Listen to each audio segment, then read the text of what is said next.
Greetings and welcome to Prof. Neil. Women's Day was celebrated all over the world this week. But my question is Women's celebration a farce?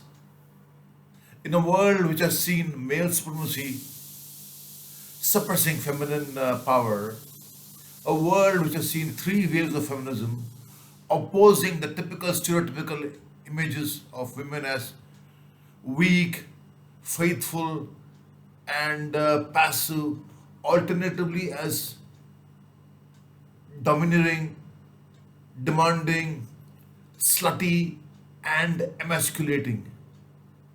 The third wave redefined women as and girls as assertive, powerful, and in control of their own sexuality.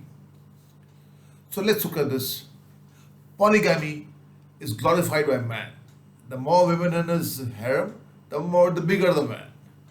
But a woman in the polyandry, demeaned as a slut. Different rules.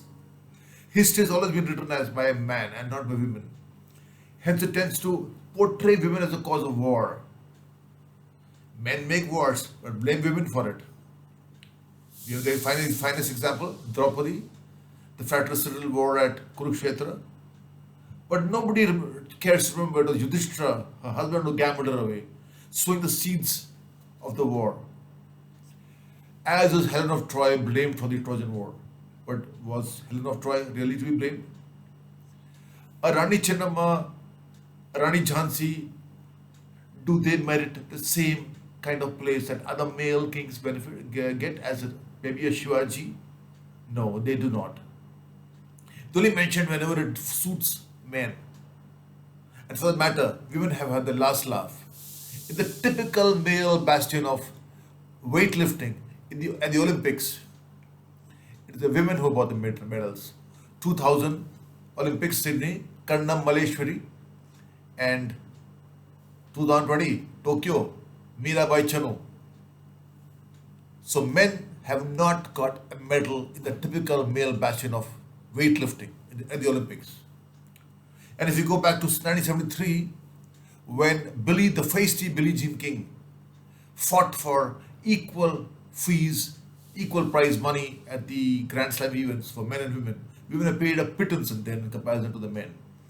So she had to face the challenge posed by chauvinist Bobby Riggs to play him. He was a good player, and to and to prove her challenge that she was better than men or as good as men. She defeated him in straight sets.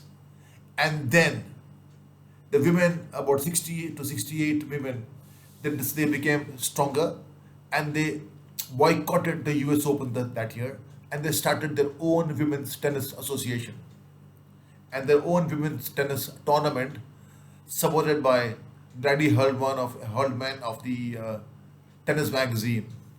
As Billie Jean King is quoted, we were not sure about our destiny, but it was in our hands. We knew it was in our hands for the first time. And then US Open made parity for women and men, and so did French Open, and later Wimbledon. Wimbledon was the last male bastion to fall.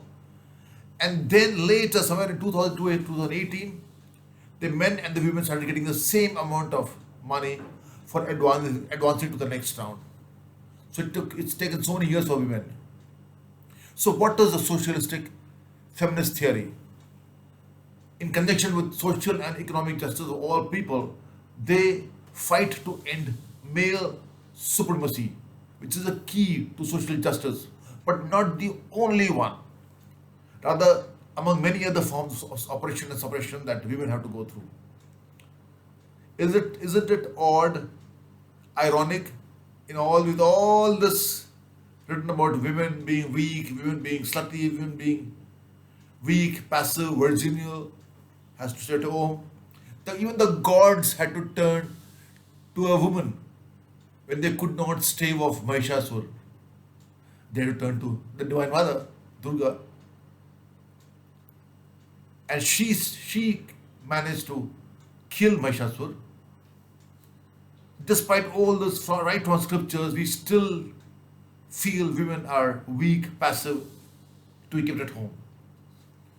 But Going further back, the great Adisankaracharya, the greatest seer of Hinduism, in his most powerful hymn to the Mother Goddess, it's known as the Soundaryalahiri.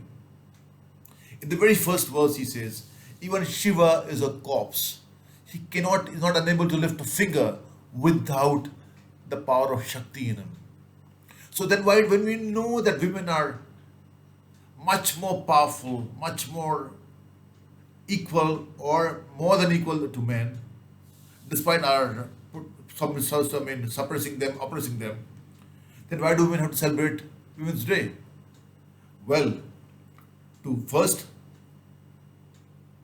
to send the message that the hand that rocks the cradle rules the world, and to reaffirm to themselves that they are what they are, and they need to celebrate the spirit of womanhood for themselves, for other women, for all others in the world, and for women to come in generations to come. And women don't have to prove to men that they are much more stronger psychologically and emotionally, and which they are. So thank you very much. In the spirit of Women's Day, bye bye. Good day.